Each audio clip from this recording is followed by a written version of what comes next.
শনিবার 25শে পৌষ 1432, ইংরাজি 10th জানুয়ারি 2026 শুভ সময়গুলো জেনে নেওয়া যাক। এই দিন স্বামী বিবেকানন্দের আবির্ভাব তিথি যোগ চার্ণকের প্রয়াণ দিবস।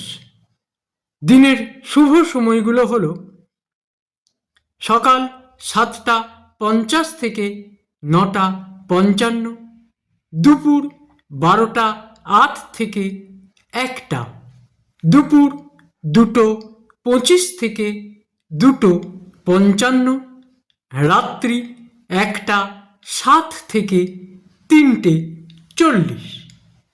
প্রত্যেক দিনের শুভ সময়গুলো আমি দুদিন আগেই আপলোড করে দিই YouTube channel astro guide, Facebook page কিছু কথা এবং আমার ফেসবুক আইডি শ্রী দিবাকরে। দিনের ইম্পর্ট্যান্ট কাজগুলো যদি এই সময়গুলোর মধ্যে করা যায় তাহলে অনেক বেশি ভালো ফল পাওয়া যায়।